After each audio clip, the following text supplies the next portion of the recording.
didn't say to stop.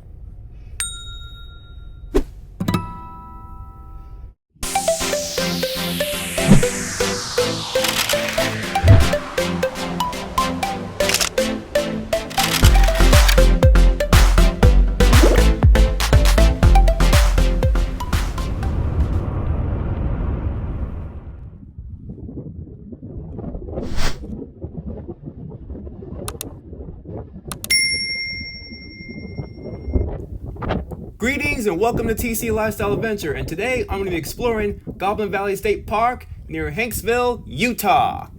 For this video, I'll be exploring my first ever state park within the first ever landlocked state I've ever been inside of. And yes, I am absolutely serious.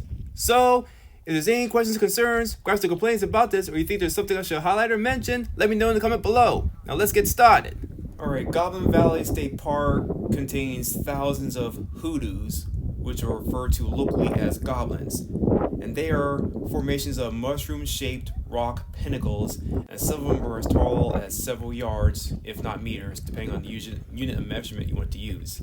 The distinct shapes of these rocks result from an erosion-resistant layer of rock atop relatively softer sandstone. Goblin Valley State Park and Bryce Canyon National Park, which is about 109 miles southwest, contains some of the largest occurrences of hoodoos in the world. Here in Goblin Valley, it lies within the San Rafael Desert on the southeastern edge of the San Rafael Swell, north of the Emery Mountains.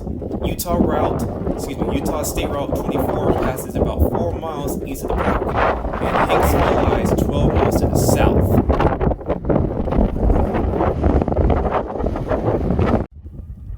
This is called Wild Horse Butte, and it rises 5,760 feet.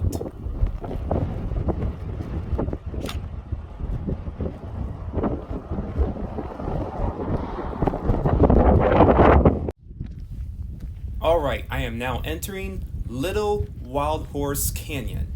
This is one of the most popular slot canyons in Utah. Visitors can come here, and there is an 8-mile loop, which takes about up to 4 hours to complete. It's family friendly, but there are a few sections where you have to be scrambling. And yes, dogs are allowed here as long as they're on a leash. The trailhead offers a parking lot, porta potties, and an information kiosk. Oh, by the way, I've never seen anything like this in real life.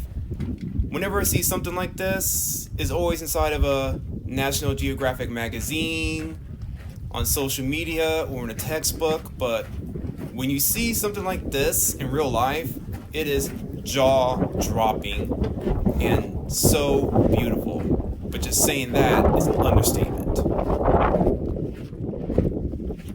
And it is not unusual to see little roadblocks like this where I have to scramble over because there's a lot of rock and slabs of it I have to climb over. This is all part of the trail, and I'm okay with that because if it's just a simple paved trail, it would be getting a little boring. So I'm actually okay with these obstacles. Yeah, you can tell that I'm bundled up because it's the winter right here. And in my opinion, that's the best time to go explore the desert because desert is known to be very hot. Well, I don't like that. I love it cold. So I thought, not a lot of people are going to be coming to the desert for this, right? Well, maybe I'm wrong, but I was okay with it. Because notice, it's nice and quiet here.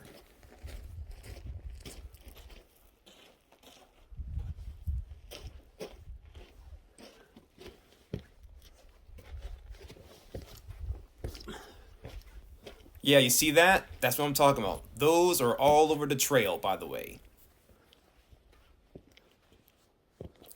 I'm approaching a fork on the road. If I go left, I'll go through Bell Canyon. But if I turn to the right, I'll go to Little Wild Horse. Me, I turned right because Little Wild Horse is very narrow and Bell is the opposite. You'll see what I mean in a little bit. Oh yeah, in case you're wondering, this trailhead to this part is about 5 miles away, either from the gate of Goblin Valley or from Wild Horse Butte. Oh, by the way, yes, it does rain here, and you do not want to come here if rain's coming, because these slot canyons are prone to flash floods and can be highly dangerous.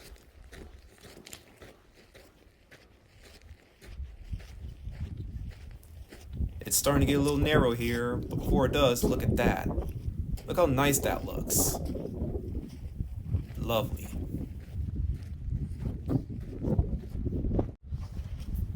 Alright, now it's starting to become more and more narrow. I have to be really careful not to scrape my camera against the rocks as I navigate through here because I wanted to keep filming. Like, you see that? It's getting more tight and narrow. Want me to take it now?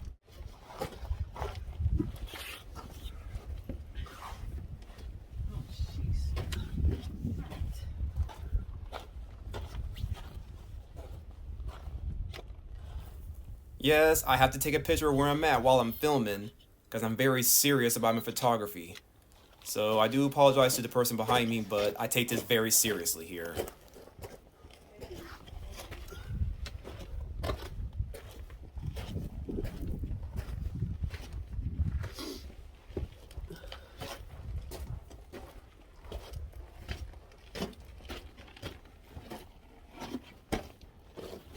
At this point in the trail, I'm starting to scrape my shoulder against the walls here. You see, it's getting more and more tight. I can't open my arms anymore, and I have the death grip on my camera because I don't want it scraping against the rock.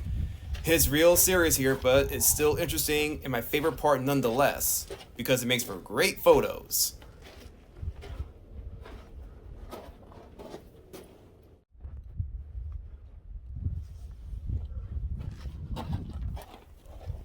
Hey, would you ever go through this? I am, and I'm about to find out right now. I'm excited. Let's just see how it goes. It's gonna keep getting more and more narrow.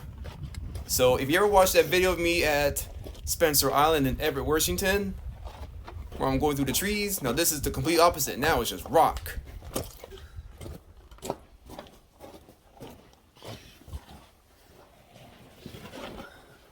There are still more obstacles along the trail, by the way, but that's not going to stop me.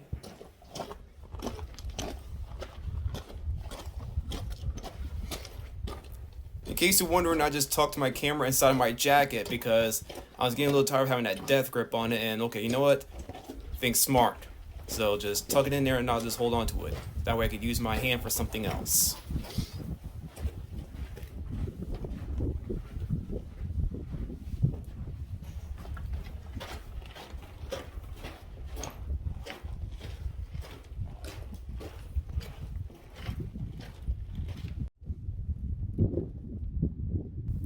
Alright, what did they say on Finding Nemo? Swim through it, not over it.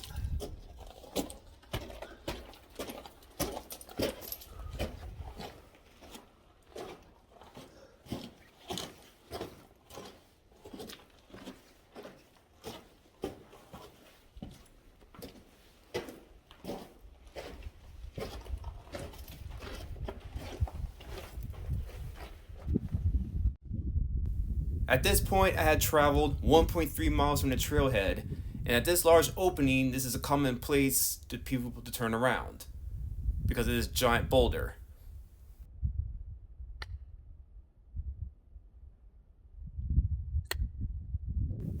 Here, I was clicking my tongue. The microphone didn't pick it up, but I heard that clicking sound echo throughout this little valley or canyon. It was really interesting. I just wish y'all would have heard it.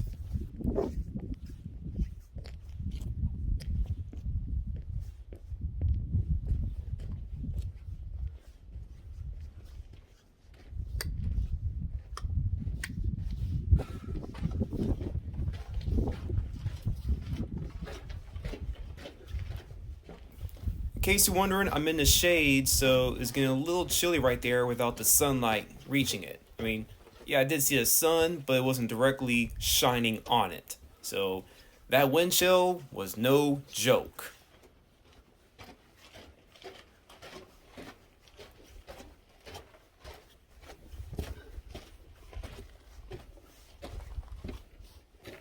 And just like that, you have my full attention again.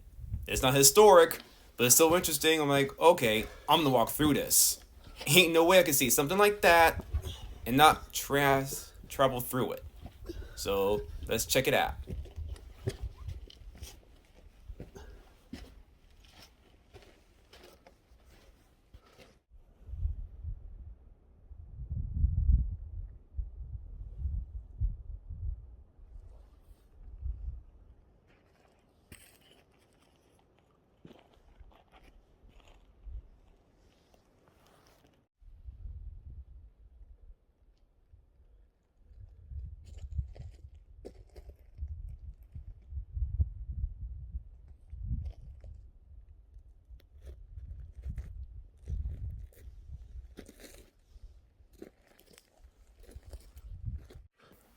I deliberately chose not to speak in those two clips because I just want you to see and imagine how I was feeling. Because while I was standing there was just absolute silence. And it was a breathtaking view, so I loved it. So now, as I'm traveling through here, these like holes in the rocks kind of look like, you know, like the scene from Star Wars, like Hoth or something. But apparently these are from acid rain eating away the sentiment of the rocks. So this is pretty interesting for me to see here.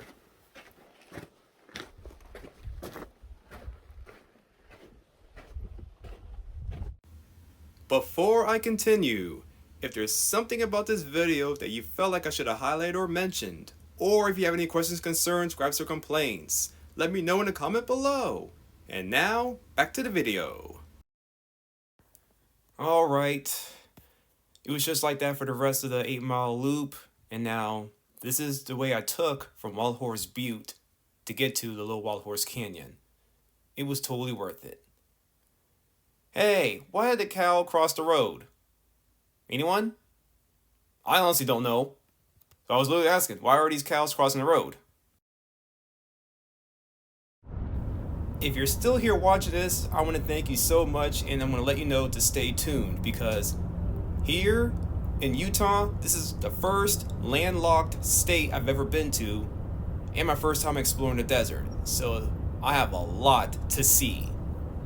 And I cannot wait for you to see it too in the next upcoming future. So I like for you to just stand by and enjoy it, because trust me, you definitely will not be disappointed. I have a whole lot more to explore within the state of Utah.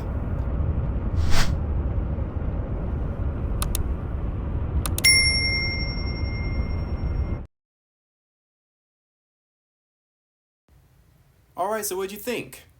Please like, share, subscribe to stay up to date for more videos. This is TC, the Wandering Historian, encouraging y'all to try new things. Blessings! Stop. Yeah, I didn't say to stop.